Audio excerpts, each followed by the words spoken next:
Rinpoche, just before the beginning of this Dharma talk, I would like to request a few words to say to you, to ask you for your forgiveness in your love and care to me for the past 2 years. Despite your love and care to me, I have felt very angry.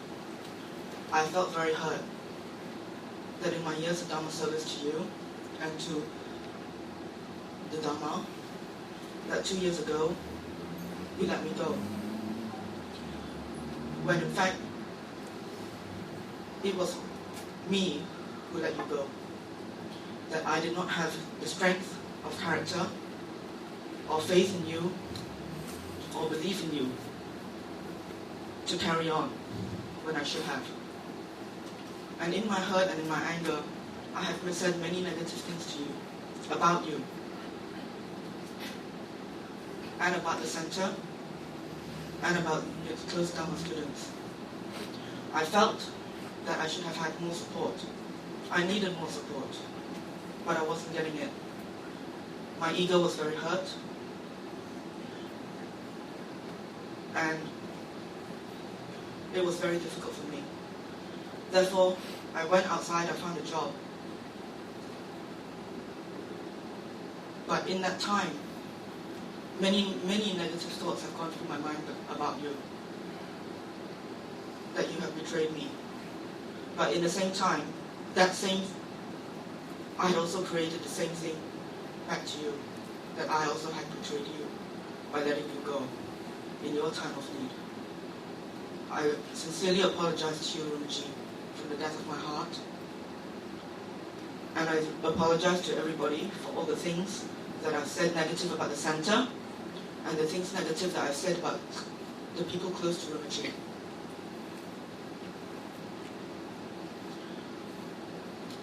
I would therefore like to request Rinpoche, well, in my years that I've been away, there is something missing.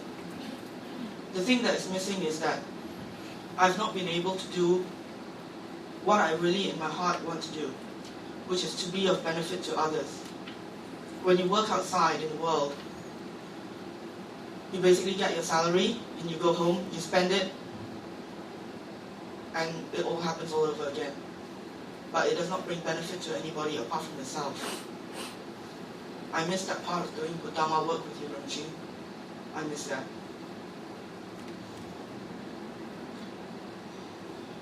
I would therefore like to request Rinpoche to please trust me again to help you, well, to put me to work for the benefit of others. I would like to request you to please entrust me to be close to you again and help you to spread the Dharma in my small means. One of the first projects I would like to request of you is to give your blessing for the completion of the book, The Lama Tsongkhapa Story. I've spoken to a couple of people who have agreed to do it, Sharon and Susan, Joseph. I would like to request your blessings for the completion of that book. And also, I would also like to request to help Ming for the media projects that you have. And I've already spoken to her, and she's agreed to pass over the funds that's balanced for me to help and assist you in your media works. Please, Rinpoche, please, I would like to request you for your blessings and for your forgiveness.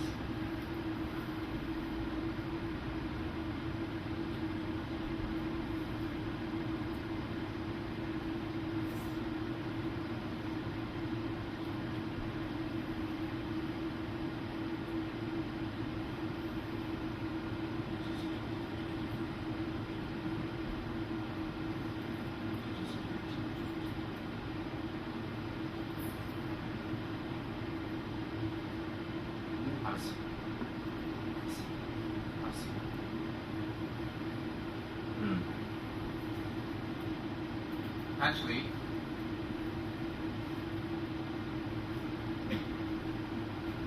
Dharma work is a very, very difficult job. It's just as strenuous and just as time consuming, if not more, than every other job. That knocks it down.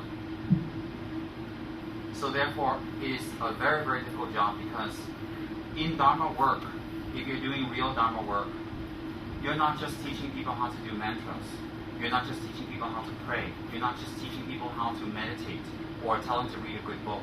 When you're doing Dharma work, what you are doing is you're trying to solve people's problems. Not solve their problems just symptomatically. If someone has a spirit possession, and you do some rituals and you do some prayers, and you teach them some meditations, and if they do it, they will be freed of the spirit possession. It's not as simple as that. You have to go down to the cause. The cause of people's problems, the cause of people's difficulties, is not outside enemies alone. It is not someone cheating you. It is not someone lying to you. Outside enemies alone, it's just environmental. It is something that manifests. In life, from the time we're born until we die, we're going to meet and we're going to encounter people. We're going to encounter situations that we seemingly think it makes our life very difficult. But when we look at it, yes, there are difficult people out there. Yes, there are complicated people out there. And they will do their best sometimes to make our lives difficult.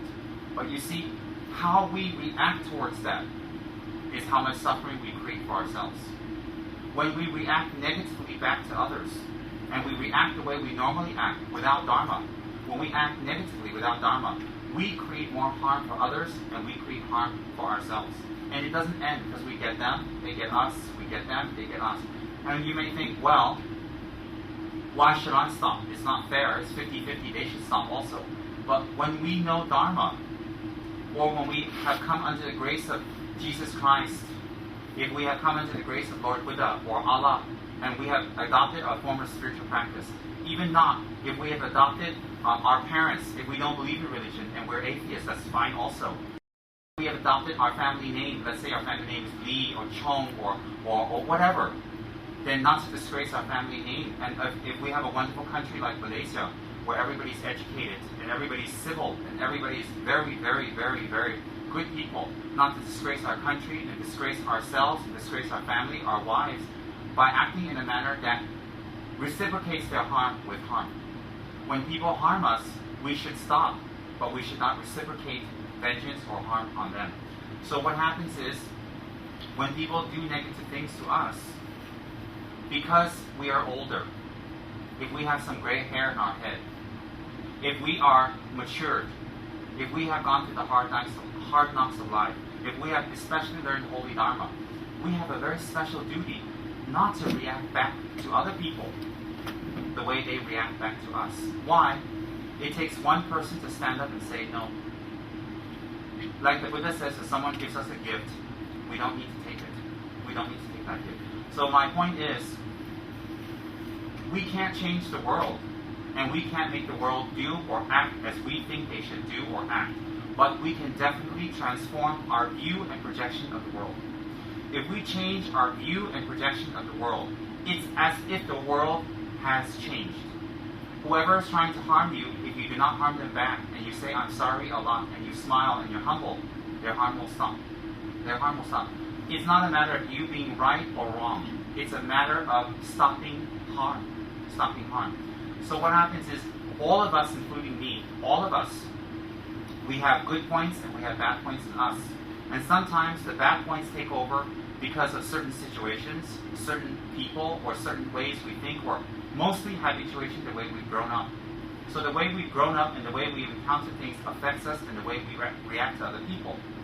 So like that, we make mistakes. And sometimes when we make mistakes, it's a very, very big thing not to admit our mistakes. It's a very, very big thing not to say I'm wrong, or not to let the other person win. By not admitting and not letting the other person know that we were wrong, we may think we have won, we may think that we are right, but actually we create a lot of sufferings for ourselves because we have to do a lot of explanations to cover. And eventually, no matter how much we explain, no matter how much we talk, we will be, inverted commas, found out. And we become inevitably unhappy. So Lord Buddha teaches us that, not that there is no enemies out there. Lord Buddha doesn't teach us that there's no enemies and everything's our fault. No, that's illogical. what Lord Buddha teaches us is that there are enemies, there are people, there are difficulties, there are difficult situations. From the time you're born until you're dead, from the people who are the poorest and humblest to the people who are the most wealthiest, their problems are exactly going to be the same, the way it manifests to them. So people who have become elderly in society, we respect them very much, especially in Asia. We respect tremendously, whatever color they are. If they have some gray hair in their head, we respect very much because they show us the way. Then with respect to elderly people, even higher than that is the Dharma, who shows us the supreme way, because it was taught by our Lord Buddha. So my point is this, that we all slip. We all make mistakes. We all do things that we regret later. The key to that is not to hide our mistakes. The key to that is not to obliviate or try to go away from our mistakes. It is to face it and to make amends with the people that we have hurt and the people we have damaged. And sometimes we say, but I didn't mean it that way. It's okay.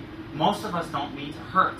But if the hurt has been done, from their perspective, they've been hurt. So from their perspective, they've been hurt. We have to question ourselves, what did we do? How did we act? And what words did we say that hurt them? Because you have to understand. Maybe some people, when they were younger, they were shouted at a lot by an elder, and they have lots of low self-esteem. So when we give them a slight angry look, or we tell them like, oh, go away, they might be very, very hurt because they've been used to that. Their whole lives have been put down in that way. So that when we say something as simple as go away, it might hurt them. Whereas a person who has self-esteem and confidence, when we say to them, go away, they say, okay, I'll see you later, I'll see you in a little while. People react differently. From our side, we didn't mean any harm. We don't mean anything bad. No, we don't. But sometimes people may take it wrong. So the issue here is not who is right or wrong. The issue here is we are one. The others are many. So instead of trying to make the others fit into our scheme and our thoughts and our projection and the way we think things should be, we should try to fit into others. Especially if we're practicing Dharma. Especially if we want to practice Dharma. The real practice of Dharma is not the wealth of the Dharma center, the physical growth of the Dharma center.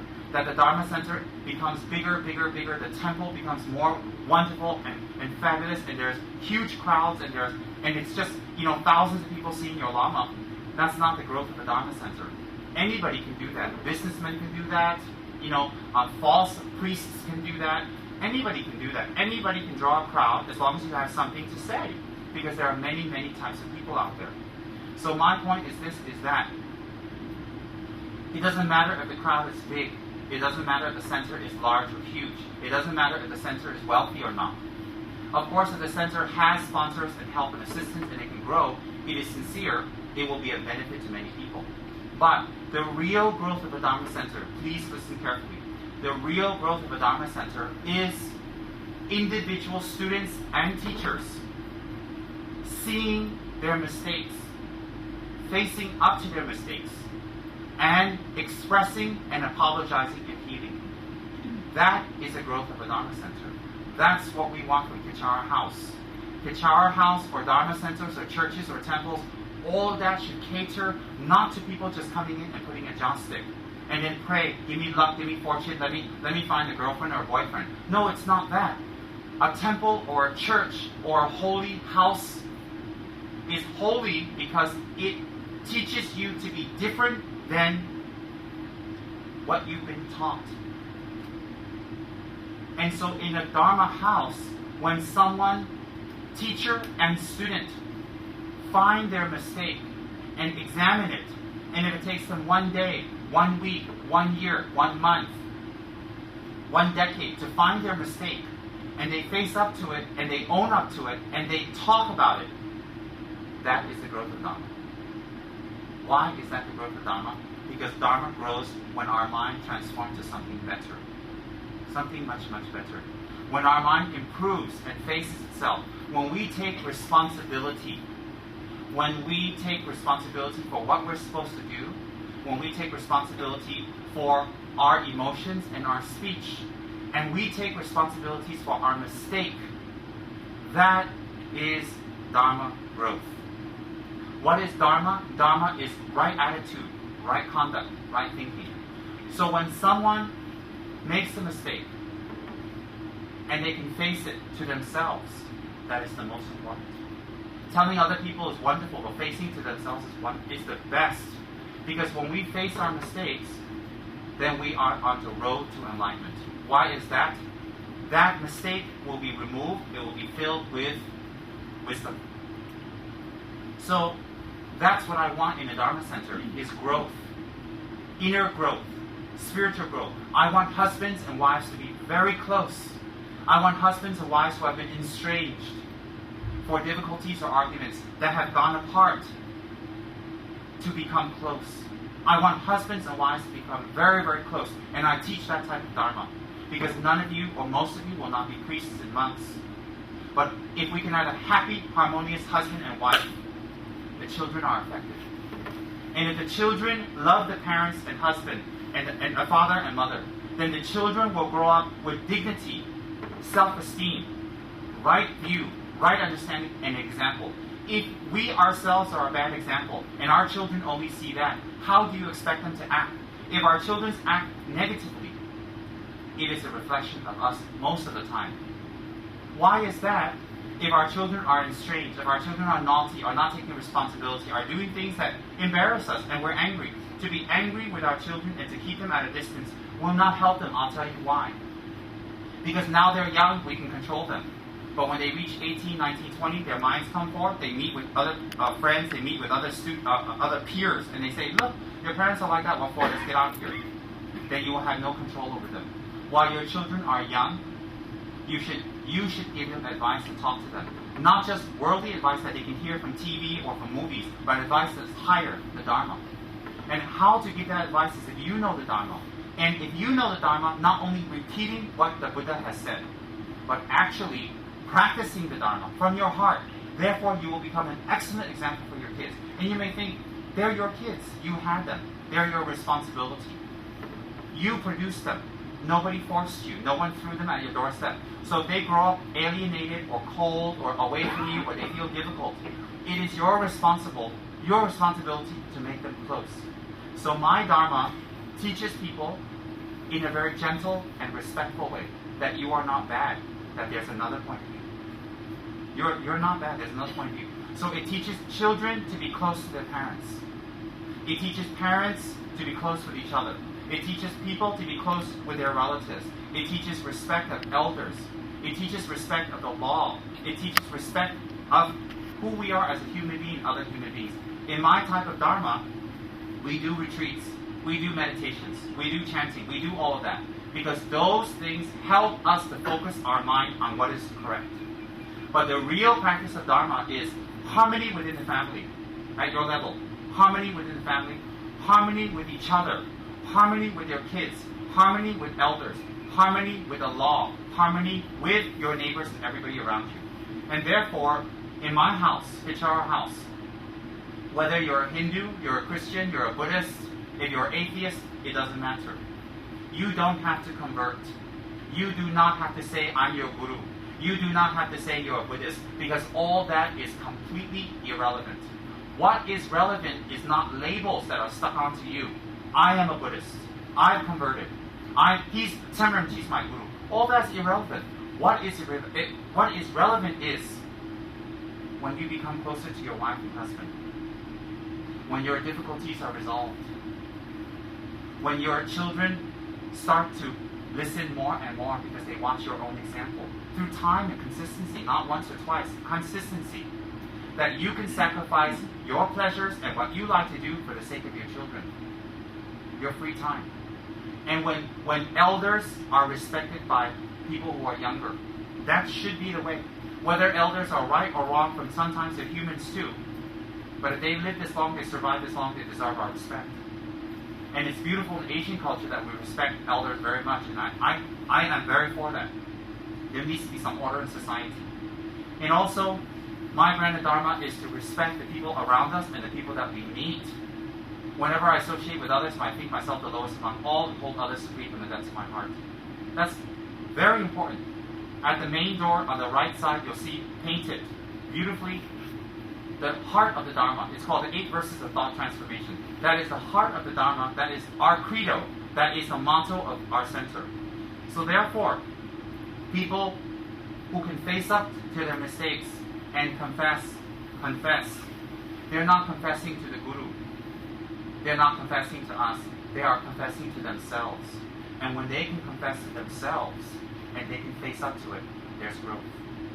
You see, because sometimes when we admit our mistakes, people may react negatively or positively to us. And we may say, well, I confess and they're still nasty to me. That's not the point. The confession is not how they react to you. It's you facing up to what you have done out of your anger and hatred and jealousy and desire. Because we all have that. We all have jealousy, anger, and hatred at some time in our lives. But when we get angry, when we get jealous, or we get revenge and we fight, at that moment it's very good. But what about when we calm down? Do we want to be accepted back? Do we want people to love us? Or do we want us to be estranged? Because you see, anger is impermanent. We don't want anger. Disharmony is impermanent. But once that's over, where will we be? And that's more important than a moment of anger. So when I get angry, I always think, do I want to go this far? Do I want to carry it that far? Do I want to do this? Because why? I know the next day or the next hour or the next minute, my anger is going to go down. And when it goes down, how do I feel? How will people accept me? Will they feel the same about me, or will they lose respect for me? And that's very scary. So when we want to go have fun and we abandon our family, after the fun we still have to come back to our family. Do we wear away at their respect? Do we wear away at our husband's respect, our wives' respect? Do we wear it away that when we come back after our fun, our anger, whatever we're doing, do they still respect us? And if we work so hard and we have so much and the family doesn't respect us, what's the point? Then the kids grow up empty. I know that. I come from a broken home. I've been adopted twice over. I ran away from home when I was 15 due to heavy abuse. I came from a very, very difficult background. I'm not talking I came from a golden child. So I know what it is to have parents or not to have parents. I know what it is. So my point is, this is not criticism. You come here on a Sunday afternoon and evening. You could be watching TV, you could be sitting at home relaxing, you could be driving around playing golf or whatever you're doing. But you're going to take 2-3 hours out to listen to wisdom. This one helps you. This one helps your family. This one helps your wife. This one helps your husband. This one helps yourself. Why? I will speak about wisdom. And how we grew up in life is people giving us knowledge. From the time we were born, from our kind, beautiful parents, to our teachers in school, and to our elders and our aunties and uncles who give us wisdom, has formed us to what we are now. And even people that have harmed us has given us tremendous kindness because they teach us how our mind reacts. So we have a wonderful Dharma center now. Aircon, beautiful floor, beautiful images of the Buddha. This didn't manifest because of me. This manifested because of everybody's hard work. The committees, the liaisons, the volunteers, the staff, and all the people who work past, present, and future. But before all of this manifested, there was a few people who stuck by my side 24 hours a day and worked very, very hard. They are on my beck and call 24 hours a day. And if anybody knows me intimately, I'm a very demanding, difficult person. Once you join me, you can say goodbye to personal freedom. I have a middle name, it's called Tyrant. Yes. And you see that beautiful bunting model in the center? The one that's chasing away spirits? Okay, her name is Fan Xiao Qian. And there's a few things I want to tell her. One, she's scared to death of spirits, so that picture is real. But what it was that was me screaming at her, and she was going, with a chocolate times pushing me away. The second thing is, she's extremely rich. Let me repeat that one more time. Dan Xiao Chen is extremely rich. So go and look for her after the Dharma talk to have some coffee and be friends. Alright, that's the third. She tells you she's not rich, she's lying. She's humble. The third thing is, she's our bunting superstar. You're going to see series and series of our bunting series. But if you talk to her, you will know, because she's been with me for a few years. I am a drill sergeant. I am a tyrant. I am a monster. And I have no sense of time, order, or freedom for anyone. Once you join me, that's it. That's it. A few people try to protest and make noise. Futile. Futile. Doesn't work. So my point is this, is that Geraldine and Chia, and there's a few others, but I'm just mentioning, have been with me for many, many years. Many, many years, and work side by side with me. And they're my valet, they're my butler, they're my driver, they're my court jester.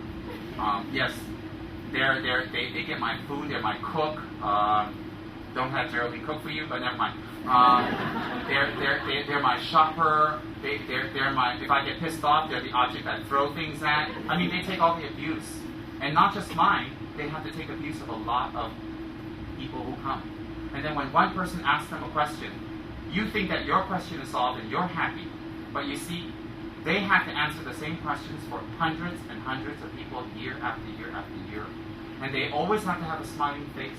They always have to be perfect. They cannot have their bad days. They cannot have bad time of the month. They cannot have difficulties. They cannot frown. They have to be perfect. So people like Geraldine and Sean have to be perfect. And they can't slip, and they can't have any emotions, and they can't have any anger, and they can't show anything wrong because they have to be perfect. Why? When they face all of you, if 100 of you have experienced their kindness, but one person has experienced their bad hair day, well, then everybody's going to make noise. Oh, why like that? Why like that? Why Dharma like that? Why people like that? Why their assistant like that? But you have to understand, my assistants are people too. They have limits too. They work very hard also. And they don't deal with one person, they have to deal with many people. And Geraldine and Chia, for many, many years, don't have a salary, don't have a sponsor. And we live very, very frugally. You used to see the car we drove in for years. It's not even a car. And there are many times the car just doesn't run, it doesn't move. I'm not kidding. One time they were taking me to Mid-Valley, just, I don't know, a couple of 100 meters before Mid-Valley, it just stopped. That's it. It just stopped. It does. Why? Nothing. You know, not like your sophisticated cars. You get no engine oil, no battery. It just stops. So Geraldine, me, and Shao have to combine our psychic powers to figure out what's going on. Yeah. For years we lived in little crappy small apartments and ate bread. Oh, don't look at Geraldine. She had bread and butter too. She somehow snuck some butter into her diet. And for years, we just wandered around on buses going to Singapore here and there, teaching the Dharma and spreading the Dharma. But we had a dream, which was bring the holy Dharma to the educated, wonderful people of Malaysia. So Geraldine physically was not here for 2 years, but mentally she was. I believe that. And therefore, Geraldine was angry before. And Geraldine was not happy about some things before. And she decided to manifest that anger by going away. And she manifested that anger by protesting and saying this and that. But I don't see that as bad. I see that as normal. All of us do that. All of us have done that. All of us need that. I don't think anyone here has the right to forgive her. Not even me. I don't think this is about forgiveness. I think this is about a person who says, look, I did things this way and it's not the right way and I'm going to do something else. And I think this type of person is not confessing, or is not on trial, or is not here to prostrate to a big guru from Tibet and say, oh, you're forgiven. This person is practicing Dharma right now. And I think this person shows us a good example. Yes. This person shows me and all of us a good example. And it is wonderful that someone can say, I made a mistake. And let me add one more thing to that. Most of us in this room, except a few of us, are Chinese. And for Chinese people with respect, face is a very big thing. Not to be wrong in public, although you're wrong and everybody knows you're wrong. Not to be wrong with your friends, with your family, although everybody knows you're wrong and silly. But to give you face that you're not wrong, why? If you lose face, you lose everything. I don't know why. I really don't know why. But in a Chinese society, losing face is a very big thing. And for someone in a Chinese society to come out, actually Malaysian society, let's not say Chinese, Malaysian, we're Malaysians. in a Malaysian society to come out and say, I'm wrong in front of hundreds of people, and people that you don't even know, and people you do know, is Dharma. Why is it Dharma? It's not about forgiveness or wrong or right. It's about moving on. It's about benefiting others. And it's about that when one of us feels down, it's okay. It's okay to feel down. It's okay to be wrong. It's okay to make mistakes. It's all right to be angry. It's all right. It's all right. Do you know why? Because we are not with us. So what we need to do is we need to support and help and care and love everyone. And Geraldine is requesting her work to continue again with Dharma. But her Dharma work has never stopped. Never stopped. Never stopped. Why has it never stopped? Because if it wasn't for people, not only Geraldine, but if it wasn't for people like Geraldine, we would not have what we have now. Definitely not. And I'm not complimenting her. I'm not complimenting anyone. Do you think Tsem Rinpoche can do this all by himself? Definitely not. I can just teach the Dharma. That's everything else I have to refer to Dan Xiao Chen. And don't be fooled by her name, Xiao Chen. She's having it changed to Dan Da Chen. Alright, so she's changing her name. In fact, the first time she met me, she asked me if she should change her name. I said, what does it mean? She told me, I said, oh, it means small money. So my point is this, is Dharma practice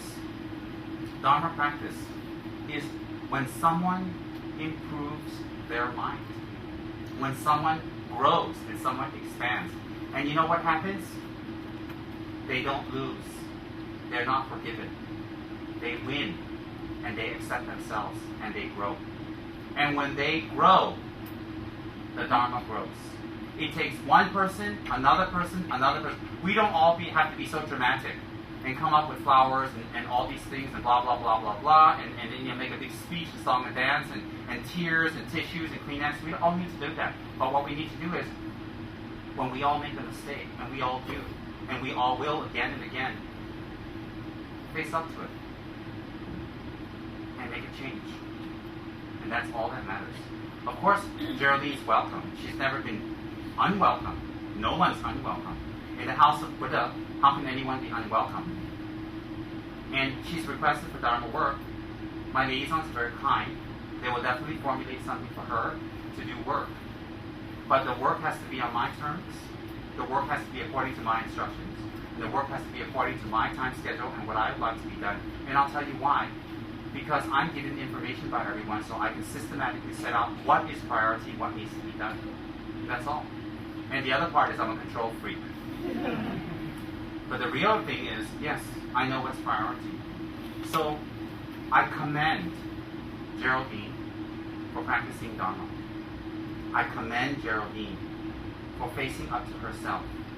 I commend Geraldine for helping me so much in the Dharma in the past, where all this would not be possible. No one can sit on a throne gloriously proclaiming the Dharma and never reflecting on the kindness of others and what they have done. All of us are superstars, and all of us have a job, and all of us can combine to spread the Dharma, and we need each other to do it. The crowd will grow. The center will grow. Students will grow. 100 people will come, 1 or 2 people will leave. 200 people will come, 1 or 2 people will leave. It doesn't really matter, because why? When their karma and their affinity is right, Lord Buddha will enter their lives. Or if they love their husbands, if they love their wives, if they love their kids very, very much, they will learn the Dharma, because they will learn a way to bring their families better and happier, and not only give food and education to their kids, but also give them the Dharma. Because after we are dead, how will our children manage? If we have just given them money and food, how? If they don't have growth and strength and wisdom and ethics, how?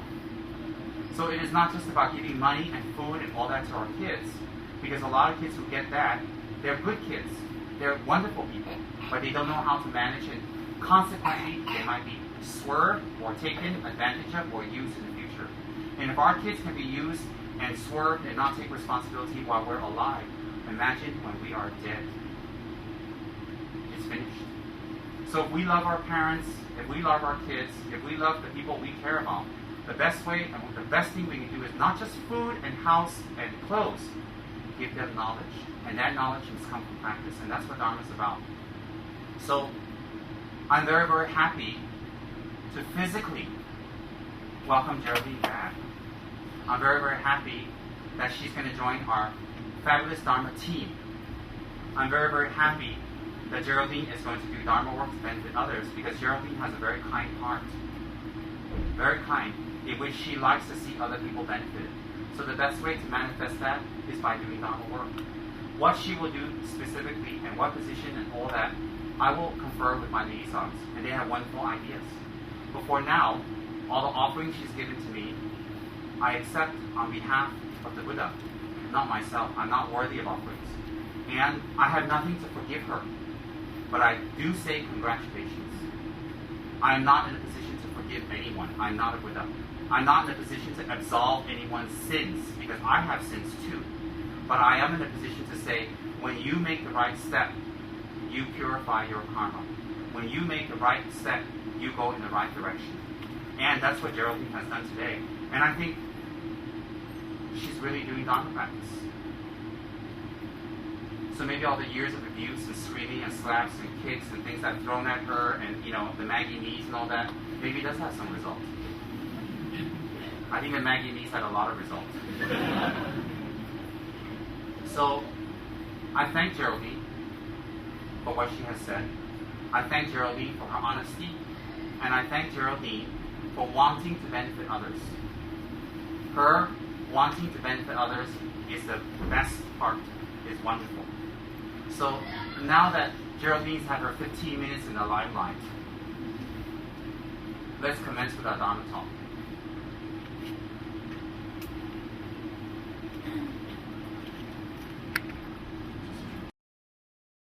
Okay, good. Tonight, what I want to talk about is this. I want to talk about blessings. Malaysians like blessings. Malaysians are interested in blessings. Malaysians are fascinated by blessings. When a High Lama comes, they want to go and get a blessing. When there's a holy object there, they want to get a blessing. When a temple medium takes trance, they want to go get a blessing. When a great guru from India, like Sri Bahananda, Avatar, Waka, whatever, I don't know, comes from India, we all want to get a blessing. When a great Lama from Tibet, His Holiness, His Eminence, His indestructibleness, venerable, blue Rinpoche is coming from Tibet, we all want a blessing. And then when His Holiness the Pope comes, we want a blessing. We all want those. We all want a blessing. We all are interested in a blessing. And then we all leave. Sometimes they have special lecture halls set up, and we all run there. We put our little 10 ringgits in there, into the donation packet, because that's the requirement for the blessing. Mine's cheaper. Mine's $9.99. Much cheaper. And mine is very good because I know you're Malaysian and I'm becoming Malaysian. You get one blessing, you get one for free. So you get a blessing voucher card. Alright? So what happens is that we all want a blessing. What is a blessing? How do we get a blessing? Why do people have the power to bless? Why does an object have the power to bless? What happens after a blessing? What do we do with a blessing? And that's what I want to talk about with all of you is, what is a blessing? What does a blessing entail? How do you know you've been blessed?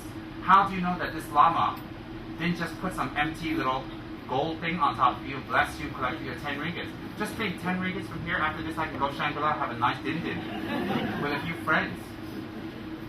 There used to be a time before that I relied on Thursday blessings to survive, but never mind. Let's not go there. So what I would like all of you to do is, before I actually start, I would like all of you to quietly stand up and stretch your legs and stretch your arms and raise them to the sky and get some circulation going. Oh my God, called blessings. And afterwards, I'm going to have a question session. Because everybody here, we do it untraditionally, unlike in our Tibetan monasteries, where the teachers teach and you don't ask any questions. Because most of the people who go to the teachers don't know much to ask questions and not very educated. But all of you are very educated, and all of you are very smart, and all of you can think and put two and two together. So I encourage questions, because I don't know everything, But what I do know, I'm very happy to share. And I have full confidence in what I'm talking about. And I have full confidence in Lord Buddha's teachings. So I don't have an issue with questions.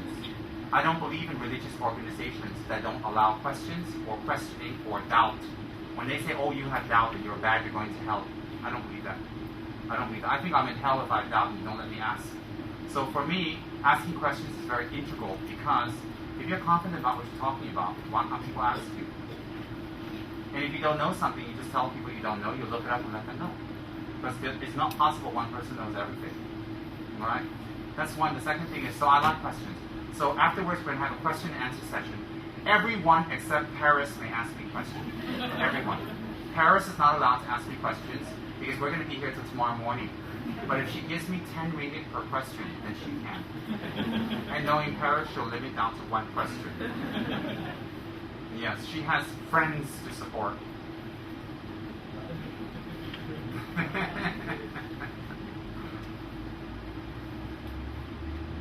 Alright, and then now that Geraldine has had her 15 minutes from now on, she's going to be kind, gentle, soft, giving, loving, very polite, never raise her voice above a whisper.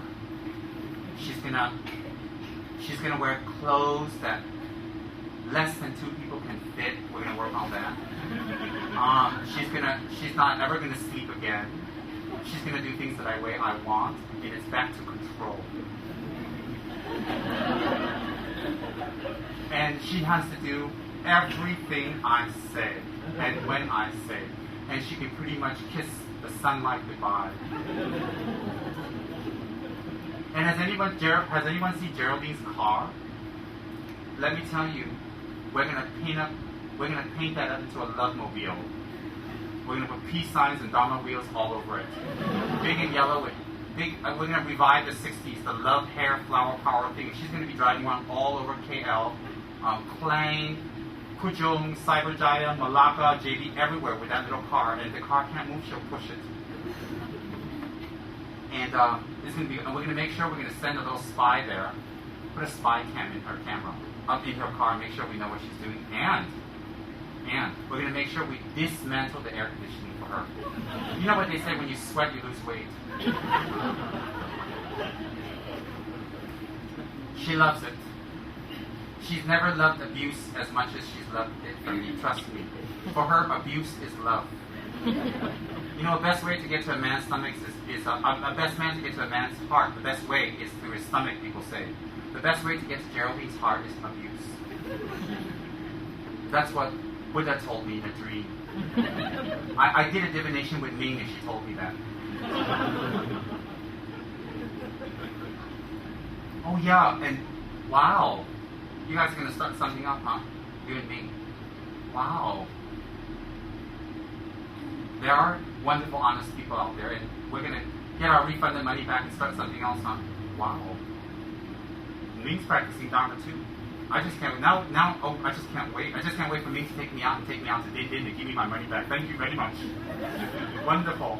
I've been waiting and waiting and waiting. Where's my money? Where's my money? Where's my money? Oh. Expose. Now you guys know I like money. Oh well, what to do? Alright. You get your 10K. We have that agreement, remember? So you can don't laugh too loud because you know.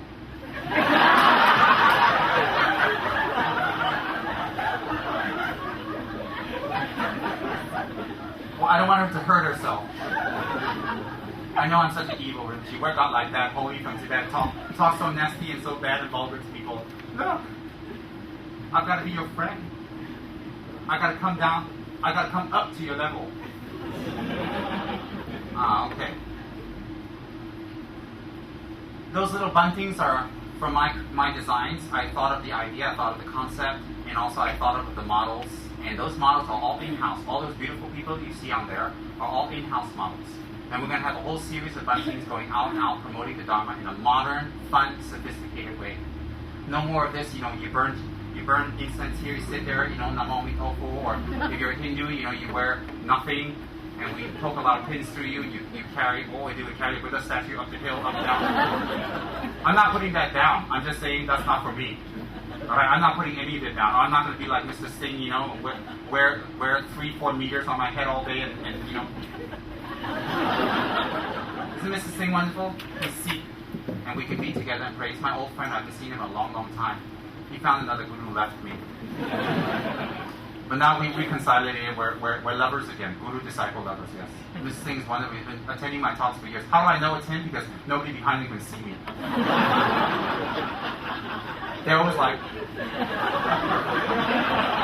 because Mr. Singh's got that great hat on.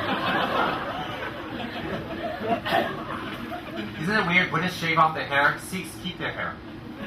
Wonderful expressions of their way to God. I find it very interesting. I don't find one better or one worse. I don't. But I save money because I don't need shampoo.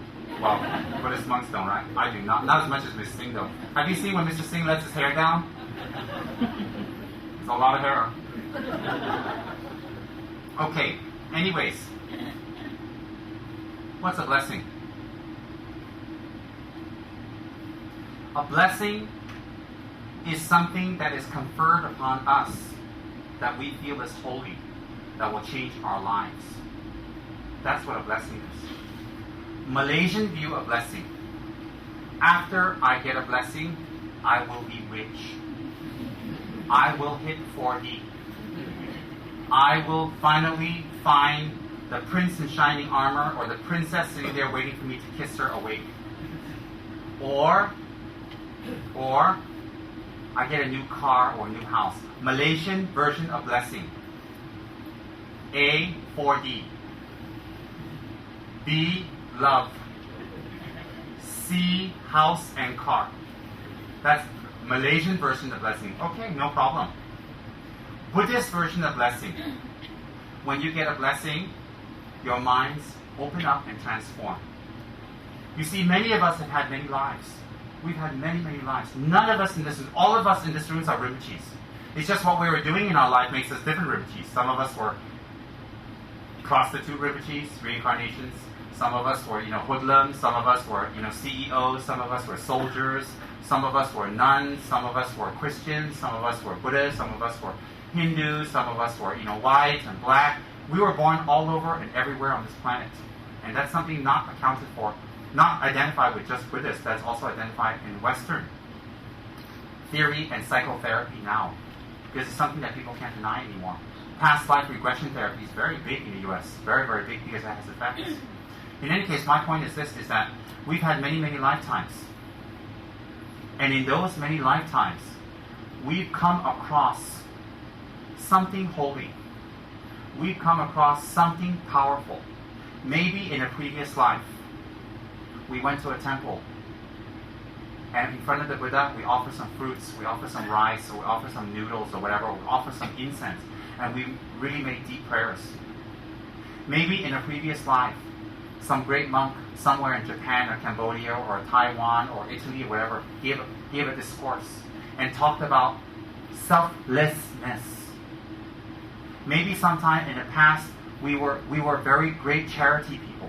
So we gave a lot of charity to people. We gave a lot of things away. And we were able to raise a lot of charity for people. And we did that in our previous lives. Maybe in our previous lives we were great artists and great carpenters. And we painted beautifully, and our paintings brought joy to many people. We decorated churches and temples and mosques and synagogues. We did that to bring beauty to something holy. We all of us have done something in our previous lives. It is said in the Lamrim, the Buddhist Bible. Don't forget that, Lamrim. Alright, that's the second bunting from the right. That's the Lamrim. Alright? That's held by our beautiful model, Joanne Tan from JB. We also have an Amber Chia here. But her name is Joanne Chia. She's our bunting supermodel.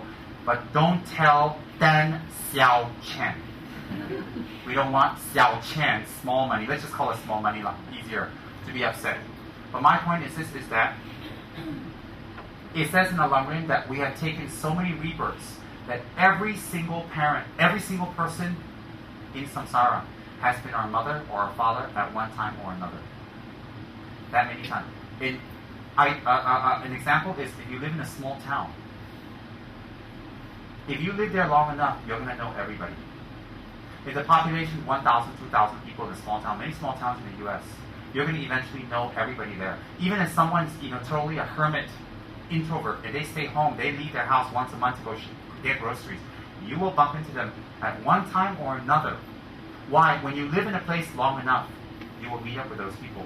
Similarly, we all say KL is a small town, go there, we see them, go there, we see that, we go there, oh my God, I don't want to know them, let's not go. We want to avoid people we've seen. Why? Because they're nasty, they're ugly, they're horrible, and work with us, that's why. Anyways, so when we're in a place long enough, we see these people. Similarly, samsara, listen carefully, samsara's sentient beings number doesn't increase, it decreases. When one person becomes a Buddha, that's one person less. So there's 100,000 people in samsara. When one person becomes a Buddha, Shakyamuni, that's one person less. Then Lama Tsongkhapa becomes a Buddha, that's two persons less. 2 beings less, 2 beings. When Tara becomes a Buddha, that's 3 beings less. So that's 999,997 people, or beings left. Now you may say, oh well, human population is growing. Yeah, human population is growing, so what? When we talk about sentient beings, we're not talking about only humans. We're talking about every single being in existence, including animals, hell realms, including spirits, including the gods and demigods, including not a teeny little planet which is a speck in samsara, including all the vastness of the universe, because Buddha talks about other planets. Buddha talks about other beings. In fact, I talked to my American friend 2 nights ago. She told me she sees aliens. I said, whatever. Anyways, I believe her, but she's the type of people that actually would see aliens, I was thinking I see aliens every day. In fact, last night I was hanging out with an alien. His name is Blue. I see aliens every day, so I'm saying whatever. Anyway, some aliens, they couldn't fly back because they were little. They came here skinny, they ate too much, and they couldn't fit back in the flying saucer anymore.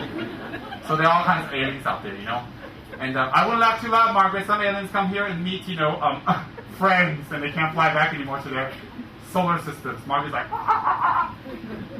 I'm not evil, I make fun of everybody. Some people wonder why. Well, if you can laugh at yourself, you grow. That's fine. Now, so we've taken rebirth and samsara everywhere, and we've come across different situations.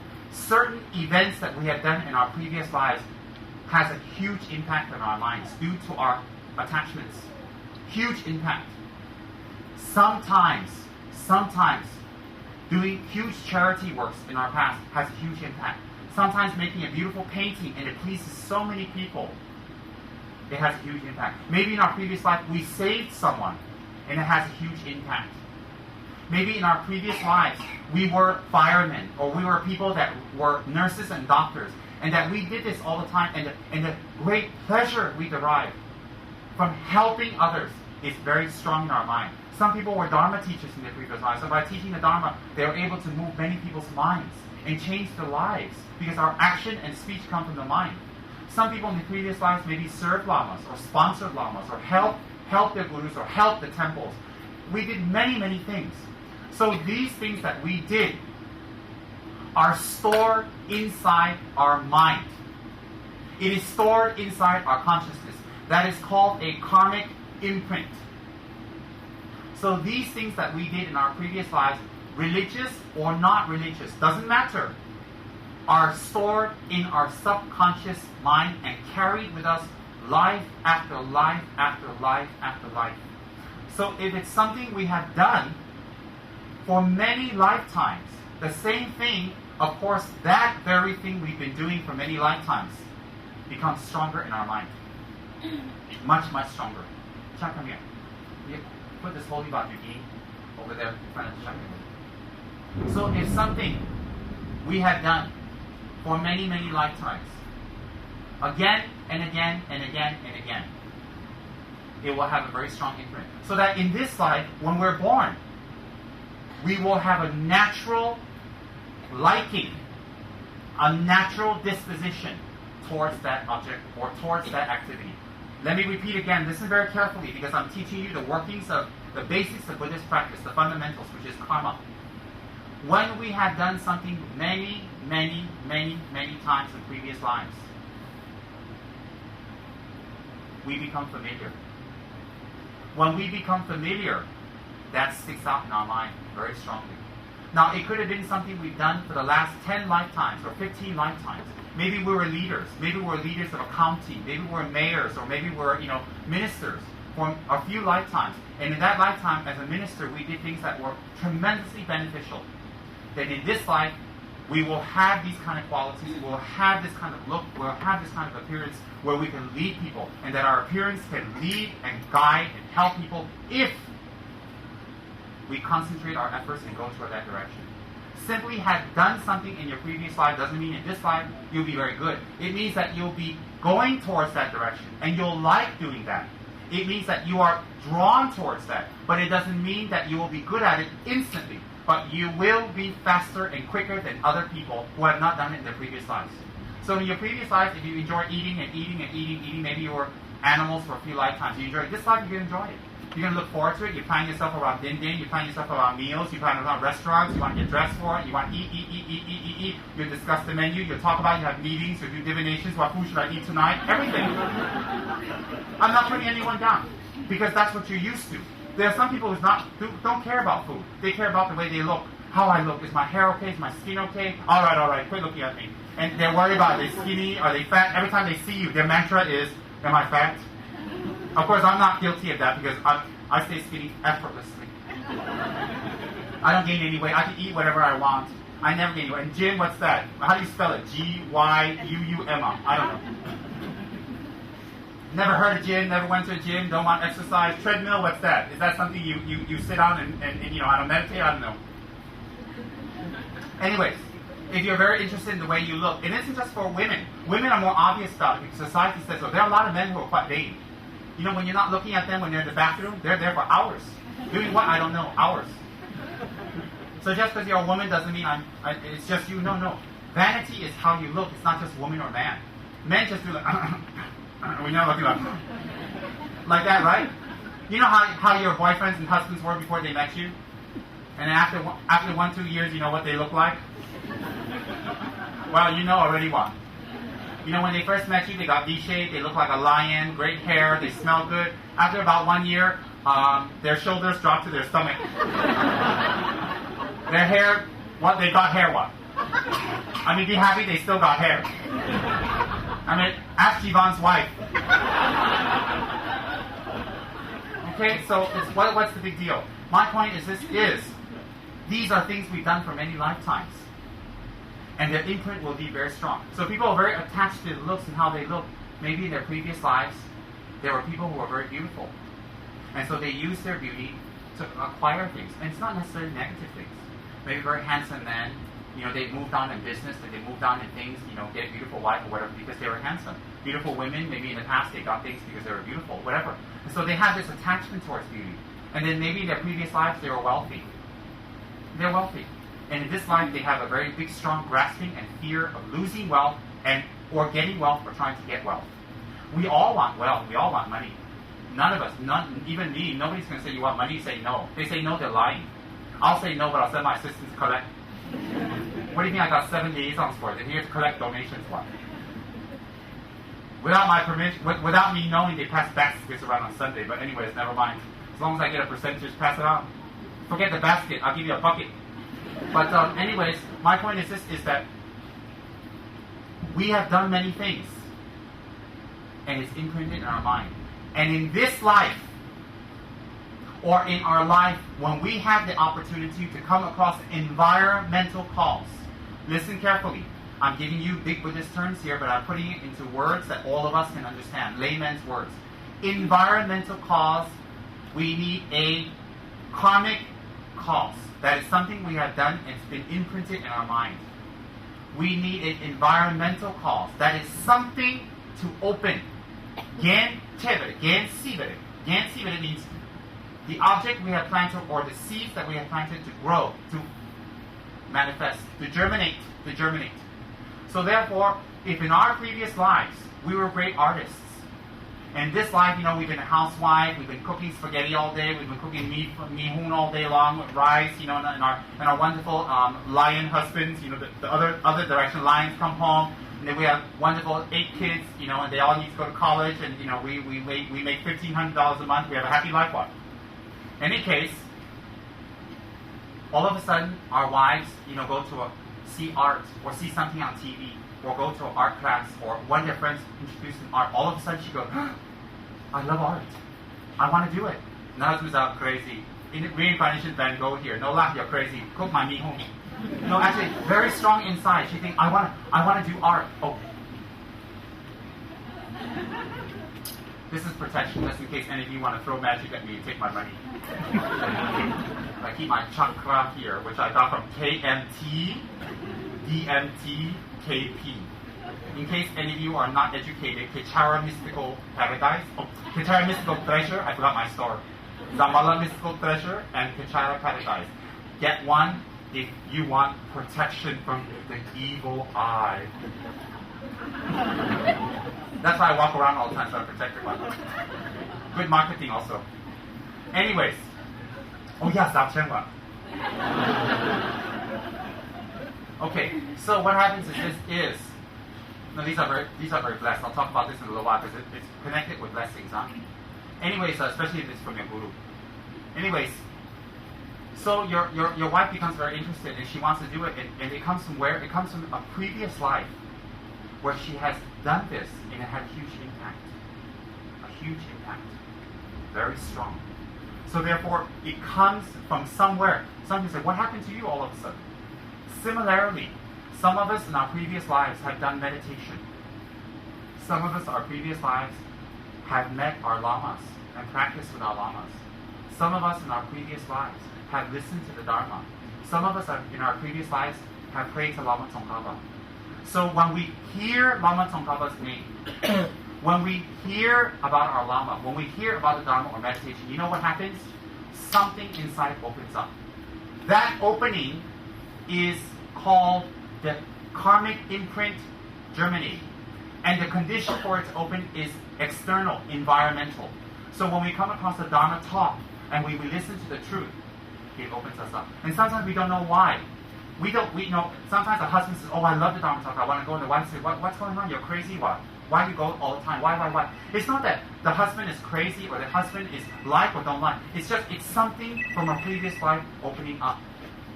And listen carefully.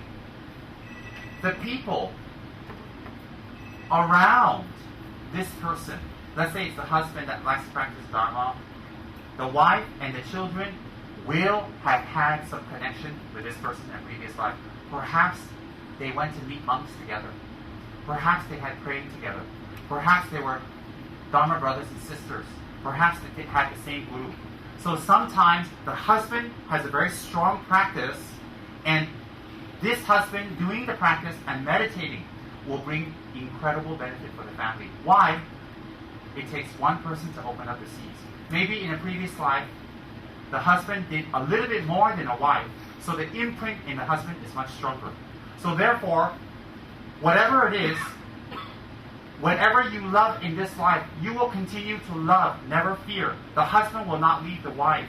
The husband will not abandon their job and abandon their responsibilities. They will do what they're doing in this life. They will do. But along with that, something that had a huge impact for them from a previous life, it will open up and they will incorporate into their life now. And when they incorporate into their life now, in the case of Dharma, and they practice, they transform. Because what they left off in their previous life, the level they had practiced, they will continue in this life. They will catch up very, very fast. And when they continue and catch up in this life, and they transform, they will affect their wife, their kids, and everybody around them, even their neighbors and the people they meet. So what happens is, like, if someone was practicing Lama Tsongkhapa, and even they say, "Oh my God, I don't want," or they say, "Oh, I don't want, but I don't want, don't give me, they see they run away. Yes, that's not something bad, it's a good sign. Why? When they actually say they don't want, but someone in their family is doing, you know what it means? That the collective karma of the family is opening up for blessing. How can bringing a Buddha and praying to the Buddha bring this benefit to the family? Impossible. It's like saying I give gold to someone, a big bar of gold, and it's bad. Who will say that's bad? Buddha is much more than gold. And then when we bring a Buddha to our family, Whether it's like that, like that, like that, like that. If your luck is great and you want to accomplish big things, you have big statues. If your luck is like that, it's like that. If your luck is like that, it's like that. It's up to you how much you want to accomplish. How much? Some people, they say, hey, my luck is good, I want big car, what? Why you got small car? Some people want big ring, what? Big watch, what? To represent their luck. Well, your watch, your car, everything is wonderful. But a Buddha statue, how big it is really your luck. If you go to Yonghe Gong Temple in China, Beijing, go. I went, go. The Emperor Qinglong of China built a huge Lama Tsongkhapa there. Now, go to China, go see. I want to go again, but don't come along with me because, you guys can't meditate, stay up all night like me and practice Dharma and be holy one. You guys want to eat, go here, go there. So you can't follow along my busy Dharma schedule. Plus, I wake up very early in the morning. Well, actually, I go to sleep very early in the morning. But never mind. Go see. And the Qinglong himself, Emperor Qinglong, his idam is Lama Tsongkhapa. So this is not some weird Tibetan Buddha. This is a China Buddha. This is a Buddha that all of China respects. Go now. Go. During the Cultural Revolution, it wasn't destroyed. I'm shocked. I'm shocked. This fella is predicted by Lord Buddha to come to give teachings. His teachings come from India. He himself is Tibetan, but he's spread all over China. Now all over the world. I know some centers that have over 700-800 centers in the world. In every single center, there's one image of him all over. If you go to Tibet, if you go to China, if you go to Nepal, if you go to if you go to India, the biggest statues of the Buddhas are him. The biggest brass statues of Buddhas in the world indoor is Lama Tsongkhapa. The biggest one. You go on the net and you take a look. Why? Lama Tsongkhapa brings harmony to your family. Lama Tsongkhapa stabilizes your wealth. Lama Tsongkhapa gives wisdom to your kids. If you recite Lama Tsongkhapa's mantra, short form, Arabasa Nadi, and your kids meditate, it helps them in their study. Lama Tsongkhapa calms down the negative energy of your area. Very, very powerful. Lama Tsongkhapa practiced Indian Buddhism from Lord Buddha, who's of course Indian. Don't look at this statue. Look like Chinese, Tibetan, some mixed Pan-Asian face. I don't know. But actually, he's Indian. Indian luck. You go to Japan, China. You look at Buddha. You say Buddha. You look like your uncle that is too prosperous. No, Buddha is beautiful. Buddha has golden honey skin. He has beautiful big nose and beautiful large eyes. Like Indian people have very beautiful eyes. Very beautiful body. V-shaped and gentle and soft and sloping. Masculine yet very, very, very pleasant to look at with golden lights coming out. He has pure Indian features. So whether we make him Indian looking, Japanese, Chinese, it doesn't really matter. The spirit of Buddha is there. The spirit. So my point is this, is that Lama Tsongkhapa practiced Lord Buddha, Indian, to become a Buddha just like him. And then from Tibet, he manifested all over Asia, and now all over the world, definitely. So if we like Lama Tsongkhapa, and we have the fortune to invite Lama Tsongkhapa home, you bless all your future generations. That is not a joke. Not a joke. Then you say, what about Tape Kong, Pape Kong, Mumu Kong, Mimi Kong, all that? Yes, good. Wonderful. Tibet also has those gods. What about my house god, my land god, my kitchen god, all that god? Everybody got a god one. I'm a god too. What about all that? They get upset? No. If you're the best friends with the minister of Selangor, and he comes to your house and visits you all the time with respect to him, then all of a sudden the prime minister comes. Do you think the minister of Selangor is be upset? Oh no, he's your best friend. Every party you throw, he's there. Tape Kong, Kakai Kong, Mama Kong, all that is wonderful. They're gods and they have power. But they cannot equal that of a Buddha. So when a Buddha comes, if you can see them with your third eye, if you can see, they will become some. I promise you. And they'll be very happy. In fact, they'll be very happy because Buddha or Lama Tsongkhapa will bless them. They will be under them. I promise you. I promise you. So if you have Lama Tsongkhapa, how big it is, it shows your wealth. It shows your luck. It shows your prosperity. And do you think you're meditating in a cave? Do you think you're going to go to the mountains and meditate and pray all day? No way. You're lucky once a year you recite Buddha. So if you have a big statue, you make big offerings, big silver bowls, and big beautiful lamps all the time. Wow. And I'm not talking about this. There's a lot of Malaysian Singaporeans now who have that. You go to Maple's house. She now got a whole chapel. Pretty soon she make her husband a Guru Rinpoche, that's it. Not come here anymore. She's got a huge chapel, huge Lama Tsongkhapa. Ruby, same thing. Ruby's got a big one. Her house becomes smaller, statue becomes bigger. First time I met her, house very big, very nice. She has small Tsongkhapa. Now Tsongkhapa very big, house small. Things grow. Definitely, there are many people. My friend Dato Eric has many statues. all over. It will grow more and more. Why? When people realize the benefits. You say, can we move? Can we change? Yeah, of course you can. You can move, you can change, you can clean it, you say, excuse me, move over. It doesn't matter. Lama Tsongkhapa never gets angry. He will benefit your kids. He will benefit you. He will protect you. He will increase your wealth. And what you put inside Lama Tsongkhapa, the mantras and the wealth faces are very important. What you put inside are very, very important. Okay? So, if you're depressed, Lama Tsongkhapa is it. If you have disharmony, Lama Tsongkhapa is it. If you're scared of Hantus, Lama Tsongkhapa is it. If you want your kids to be good in school, Lama Tsongkhapa is it. Why? He embodies 3 bodhisattvas, 3 bodhisattvas. If kids are very smart and they have problems in school and they have bad memory, can't remember tests, I'm not kidding you. You meditate on Lama Tsongkhapa and you recite Om Arabhasa Nadi. And at the end of Om Arabhasa Nadi, you recite. And at the end of one revolution, or 2 or 3, you hold your breath and you recite the last syllable, and then swallow. It will move the chi in your body to increase your memory, and you will see the difference day by day by day. No kidding. This one I will tell you because I had horrible memory before. Now my memory much better for many things. Certain things I don't remember. Like my personal bank account, 2-3 digits I don't remember anymore. Don't need to remember. What for? Got 3 digits, why I remember that? Got 6, 7, I remember. I don't need Tsongkhapa to remember that one, thank you. So right now I don't need Tsongkhapa yet because I don't have 6 digits yet, but I will. And I'll make a 7, 8, 9, 10. Of course I can draw that on my statement one every note.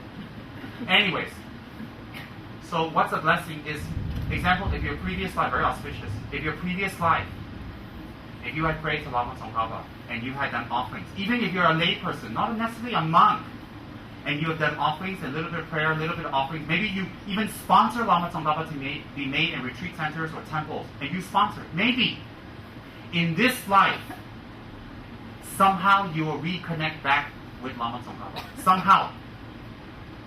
Your monster husband might bring you back home. Your monster kids might bring back this yellow Tsongkhapa back.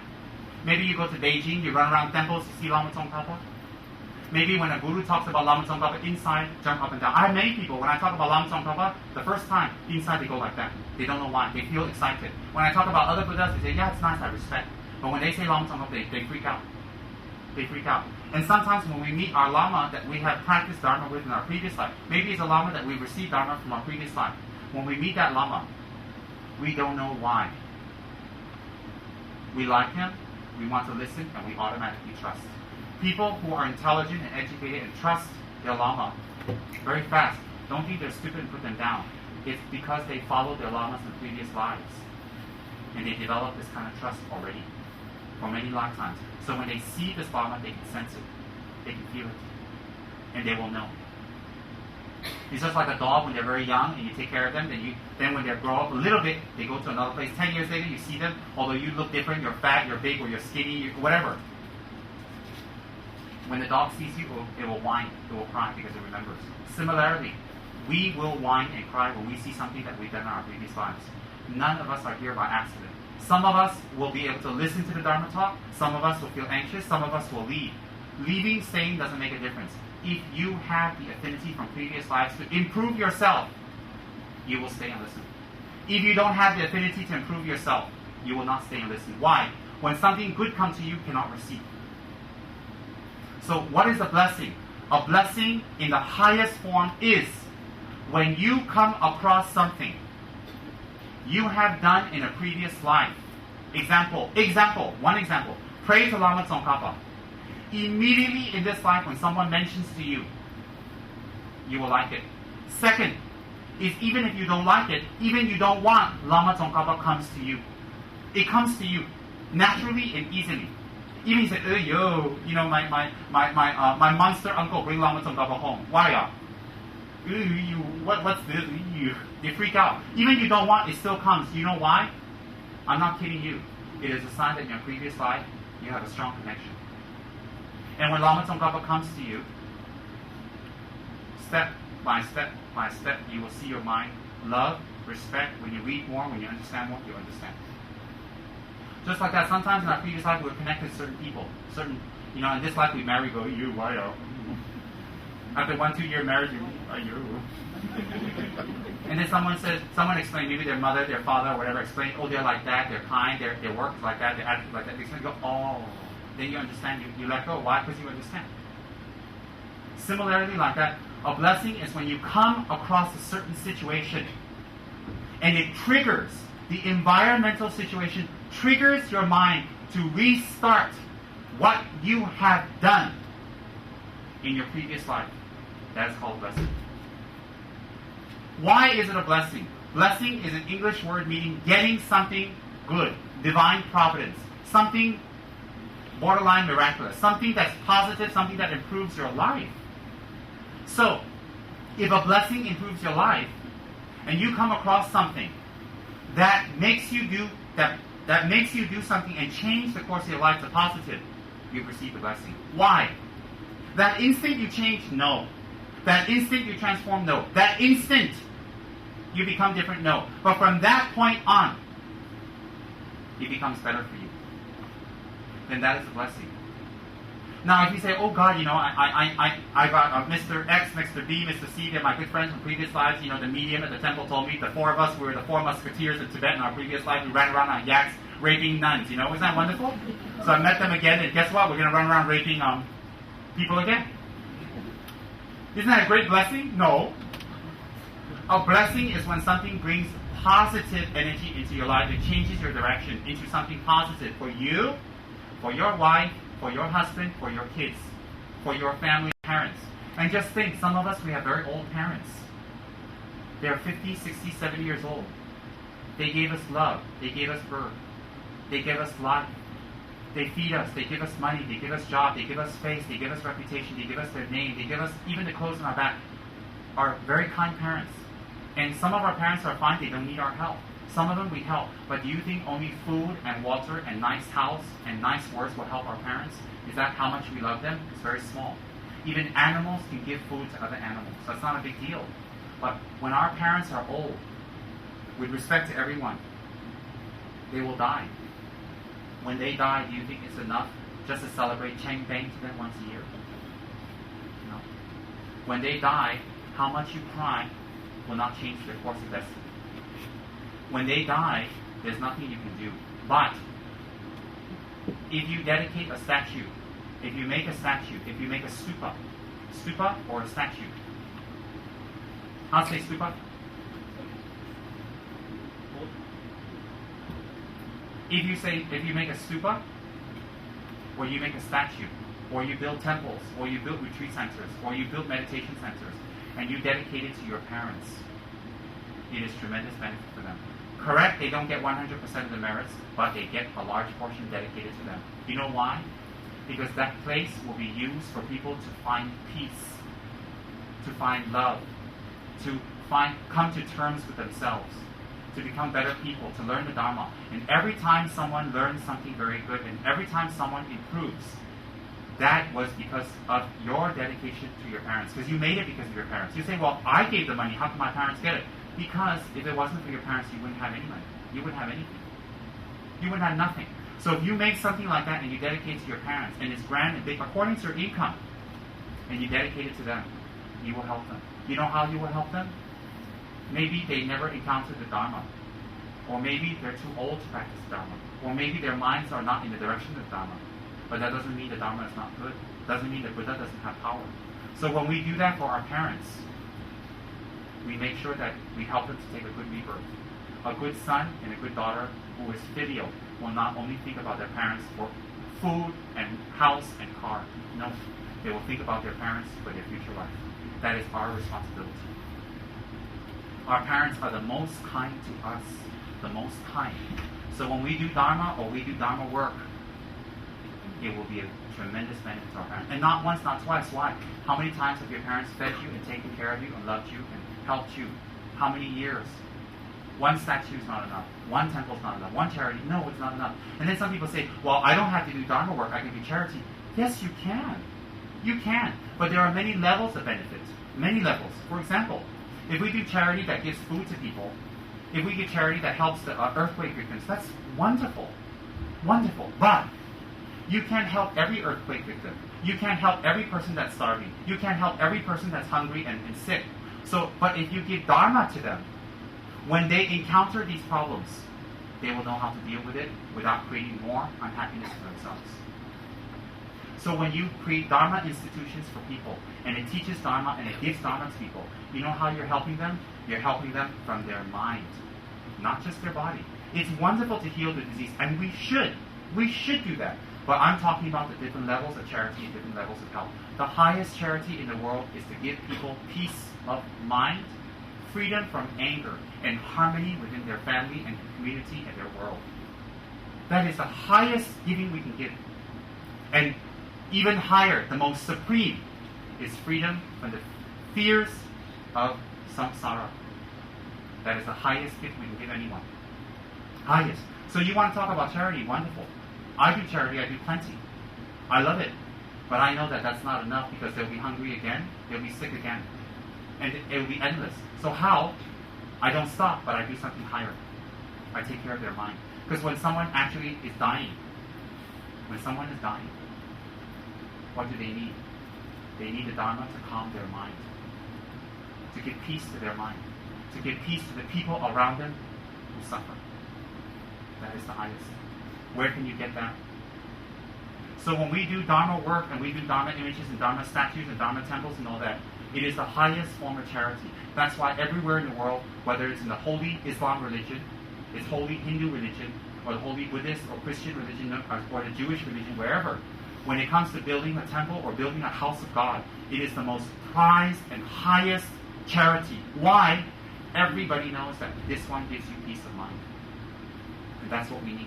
We can be hungry, and if we have peace of mind, we're all right. We can be very rich, but if we don't have the peace of mind, what's the point of having money? I'm not putting anyone down. We need the peace of mind. And that one can only come from knowledge. So therefore, when we support the Dharma, when we help the Dharma, when we do it in that way, we bring supreme charity to others. Supreme. This is not something Tsemtulku made up. This one you can check in the scriptures. This one you can check in Buddha's teachings. And if you think that Buddha is doing this because he wants something, he's dead. He's gone. He doesn't get anything. Nothing at all. He doesn't need anything. You see all the things he has. He has a bigger car than you.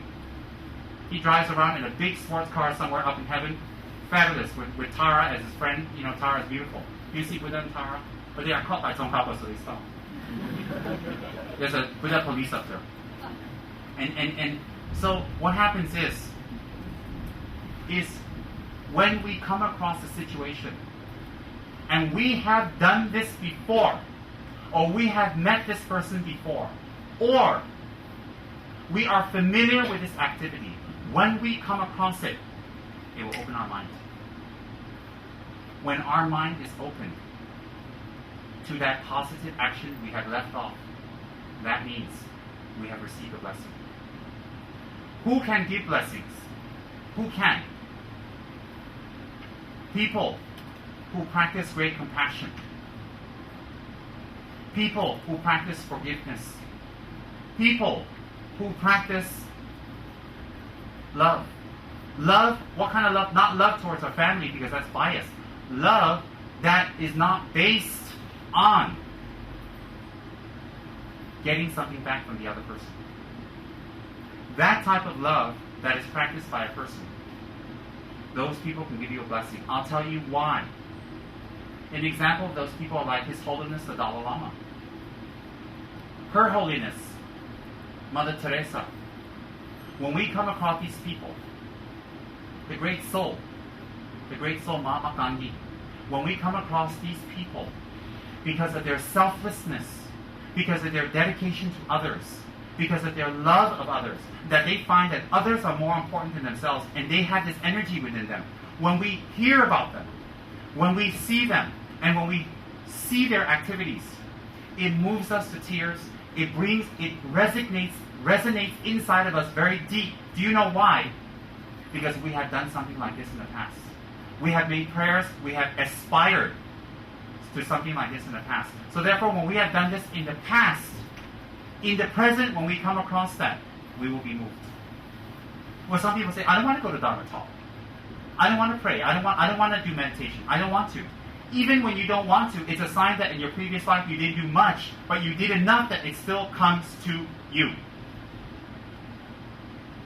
Yes, why? Because you've done it. And if you've done Dharma practice in your previous life, you should be very proud and very happy. Not tell everybody like a big peacock, oh, I've done Dharma practice, done Dharma practice, done Dharma practice. But you should be very proud and say, I've done something good. Because if you said in my previous life I was king, I was a minister, I was rich, I had 20 kids, so what? Animals can have 20 kids. And just because you're a king doesn't mean you're a good king. And if you're a beautiful lady in your previous life, look at yourself now. If you're a big handsome guy now in your previous life, look at yourself now. If you're a big handsome guy now, you're a big beautiful lady now, so what? What about your next life? Do you think you're going to be handsome and beautiful next life? Are you sure? Just wishing that you will be doesn't make you. Wishing doesn't make it happen. No. So my point is this, is that if you've done something in your previous lives, and it's very strong inside of you, very strong, and you've done it for many lifetimes, from a very young age, when you're very young, you will start to be drawn towards this. Even if you're in an environment that's completely foreign to it, you will be drawn to it, you'll look for it, you'll want it, and anything you hear and anything you see about it will resonate inside of you very strong. How much you've done it in your previous lives will be how strong it resonates inside of you. But, listen carefully, but if it is something very good, even if you've done little, it will still resonate in this life. Why?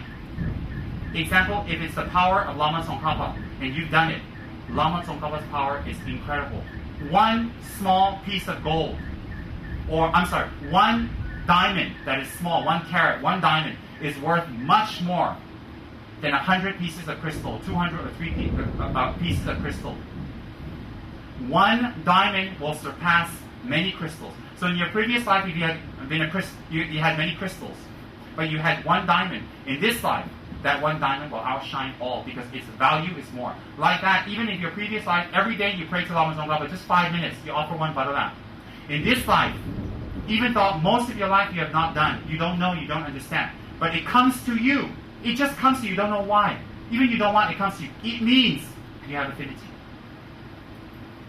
So a blessing is what? A blessing is when someone, something, some situation, some friend, some event reconnects you back to what you were doing that was very good, and you will feel comfortable.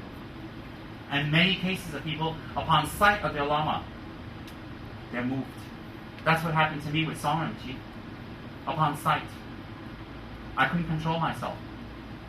And I found out that the very Lamas that I loved when I was a very small child, I used to look for their pictures, I don't know who they were, I looked for in books and stuff, that I kept on my altar were the very Lamas that I practice now in this life, and I met, and what I had done in my previous life, I told all my gurus.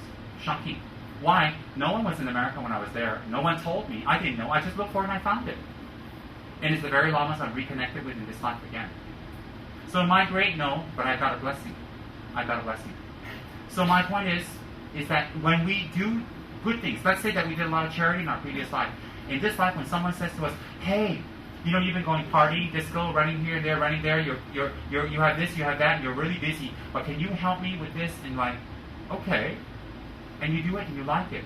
You know what that means? It means that in your previous lives you've been doing charity. You've been helping people one way or another.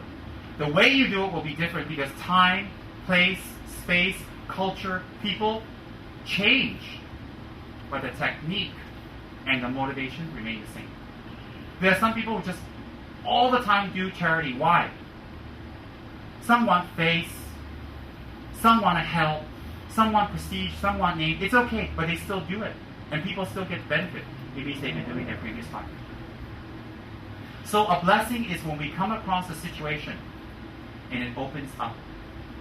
And if that good thing is very far in all of us, very, very far and distant, then it will take several times where it opens up. If that blessing is very strong, a Lama placing something very holy on top of your head that contains relics of high Lamas and high meditation masters will open up that in you. How will that open up in you? Because you see rainbows. You see some couple appear to you, talk to you, my son, my daughter, come here, I miss you, where are you? Mwah. And Buddha Shakti throws you some money, here you are, they're looking for you. No, that's not it. When you get a blessing, you know what happens? Is that from that point on, if you're a Hindu, you become a better Hindu. If you're a Christian, you become a better Christian, etc. If you're an atheist, you become a better human. If you've been abandoning your parents, you start taking care of your parents. If you've been a greedy little monster and your favorite mantra is Om Mani Padme Hum, not Om Mani. Money. Om Mani Padme Hum. Money, money, money, money. Everything, give me money, money, money, money. Money, money, money. No, I don't want money. Wow, I do Dharma. If your favorite mantra has been money and all your focus on is money and you want money, money, money, money, money, then when you hear a blessing, it will create waves in your mind of guilt, fear, your future results, and what will happen to you. Do you know why? Because you're deep down a good person.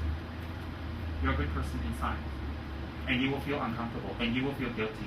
People who lose faith, people who feel guilty, people who feel embarrassed, is a sign they're a good person. Do you know why? At least they have some conscience left. That's good. So in any case, for people who kill and cheat and lie and damage us, we should show the most patience to them. We should show the most love to them. Why? We don't let them do that to us anymore. But we show patience because we need to understand that to help a person means sometimes we have to sacrifice. We have to give. It isn't sometimes it's more than time. And that one day we have hopes and prayers that they will reform, they will transform, they will change. And that we can avoid the negative karma they will experience in their previous life. We hope. I sincerely mean that. So to be patient with people that have damaged us. When others mistreat us with abuse, slander, and so on, may I suffer the defeat and offer the victory to others. When one who I'm trusted very deeply hurts me unreasonably, may I use my Supreme Lama. The 8 verses there. That should be our main practice. So those people will forgive, we love, we have patience, and we talk, and we help them. We help them to not do what they do. It's very important. And when we do that, you know what happens? They also help us. They help us because we gain patience, we gain love, we gain understanding. All of us were crooks and robbers, and we cheated and rapists in previous lives. One time or another, all of us. None of us is innocent. All of us have done bad things in this life and previous lives. We all need to come to terms and move on. You know what brings unhappiness to one person's mind is not what other people do to us. It's what we know we've done, and we cover and hide. That brings the most damage to us. It destroys us. It destroys the relationship. It creates loneliness and unhappiness and mistrust. All that will manifest unless the Buddha is wrong. So either we're right or the Buddha's right. We have to pick. So a blessing is when we come across that. So people who have meditated, people who practice, and people who generated compassion, and they've forgiven, and they do mantras, they do their sadhanas, and most important, they have guru devotion and they have strong commitment to their guru. Samaya is clean. Their energy from their meditation, from their mind, will pervade their body, will pervade their robes, will pervade the things that they wear, will pervade their possessions, will pervade their malas. All this energy of love, all this energy of forgiveness, and all this energy of meditation and invoking the Buddhas will pervade and touch and go into the very objects they wear, their house, their things that they have, even their statues. Even their statues will be different than other people's statues. Why? The statues will glow from their spirituality. I'm so sorry to say, if you look at a person's statue, it's not the newness or the perfection of it, or it's made perfectly, or it has jewels, or it's painted in gold, or it's done well. It's not that. The statue itself will have an energy. It will come to life. Why? Because the person praying will imbue that statue and invite the Buddha to enter. And I'll tell you why. You think, well, the Buddha's compassionate, he should enter for everybody. He does. But it will be more manifest for people who are sincere. I'll tell you why. Because their prayers are not selfish. Their prayers are for others. When their prayers are for others, everything around them will manifest to benefit others, even their statues. So when you look at the statues of beings who pray for others, who have compassion, or forgive, the statues will glow, it will come to life, it will look supreme and very strong. And that's a way to check, sorry to say, there's a way to check spiritual practitioners. You look at their altar, you look at their statue. You look at how they take care of it, how it's maintained, and you look at the glow of it and how it grows it. And some people even say it smiles at them. For some people, I tell them to get help, get medication. If your statue is smiling at you, go get help. Some people tell me, my statue got mood swings, sometimes got angry face, sometimes smile at me. I say, get help. If the Dalai Lama tells me his statues are talking to him, I say, oh, can you introduce me, please? How? If Tsem Rinpoche tells you his statues talk to you, and Tsem Rinpoche tells you his statues are smiling and all that, you give him a lot of money so he can go get help. He's expensive, but he needs to get help too. At our level, no one can see statues talk or manifest. No. You know why? We're all normal people, but we're good people. And sometimes statues can manifest some special signs. They can. Not because of our power, because of our prayers. So, you can look at a person's statues. If the statue is dark and down, dark not in color, I'm talking about energy. You can see it glows. It will reflect a person's spirituality. Why? How sincere the person is, it will manifest somehow. And that statue, whoever sees it, it will bless many, many, many, many, many people. Many people. Why? Statues becoming holy is an extension of that person's prayers to benefit others. So therefore, when they always pray to benefit others, when they touch you on the head with their mala, when you have a piece of their clothing, if you have their items, if you have their ritual object, if you have a piece of their mala, it's very blessed. Why? The extension of their meditation power, the energy, is put there. That's why when High Lamas sell their items or they auction off incentives to raise funds, people grab at it. They'll pay astronomical amounts. You know why? They want to take home a little bit of holiness. Literally. And so when we have a holy mala or a holy book or a holy item or holy statue that belongs to someone who meditated on compassion, Christian, Buddhist, it doesn't matter. It doesn't matter. Don't make distinctions. Holy is holy. Kindness is kindness. This is not only about Buddhism. If we think only Buddhism can create holy people, we are wrong. No. Holy can be anyone. So what happens is when these become blessed, so since we're here talking about Buddhism, these become blessed, for example, reciting Lama Tsongkhapa's mantra. And this person has done it hundreds and hundreds of thousands of times with a correct mind and good attitude and focusing on others, then this becomes very powerful. Why? Because when you touch it, or when you come near it, it will help you to remember that person. 1. 2, if you don't know that person, by the power of their prayer and their years of aspirations and meditation, and some High Lamas, many lifetimes. So when they even touch a person, it blesses them. It will open up the seeds that you had in your previous life and set you on the path. Therefore, in Tibetan, we call it Chak Wang. Chak Wang or Cha Wang is hand initiation, hand blessing. When we go see a High Lama, if we're very fortunate, the High Lama will actually put their mala on our heads, or they will touch our heads with our hands. So when we go see a High Lama, we don't sit there and say, "Hi, Rinpoche, how are you today? Want to go for a beer?" We can do that with all our friends, what? I mean, if you want to be the marble man with your guru, that's your problem. But you can get more. Your guru can go and have a drink with you. He can. Have some sake or some beer. He can have, but you can get more from your guru. You can get something higher. Why would you want to hang around with your guru and tell him, "Oh, I'm not getting a girlfriend, I'm not getting a girlfriend, I'm not getting a girlfriend, I'm not getting a boyfriend, I'm not getting a boyfriend, I'm frustrated, I want a relationship, I want to get boobly, I want to get boobly. Why would you want to go to your guru and tell him all that? It's not that you're unholy or you're bad. Your guru can give you much more, much higher. He can solve your problems on a very high level. Why would you want to go to the guru and say, "Oh, tell me how to make money. Look, your guru is not a financial planner. Your guru doesn't work for Maybank. He's not a financial advisor. Your guru knows how to make money. You think he needs to collect ang pao from you? He'll give you ang pao. Gurus who collect ang pao mean no money one. Okay, no money. So if you see a donation box in the center, put your donation in. Help your guru. Help. When they pass the bucket around, throw it. If they don't come fast, say, "Faster, give me faster." Put your credit card in, we can swipe it now. Modern donations, I think we put that in the center. Donation swipe. Some people come in, "Oh, I forgot my wallet. Oh, I forgot. I don't have any cash. All I have is my Visa." No problem, swipe the donation. Swipe it out. We're modern one. I think we should put a swipe machine in here. Maple's like, "Right, yeah." Maple's our liaison of this place with her wonderful husband. Yeah. So, why would you go to your guru for that? You go to your guru for a blessing. You know what kind of blessing? to help you to learn something that's very high that will take you out of your depression, your anger,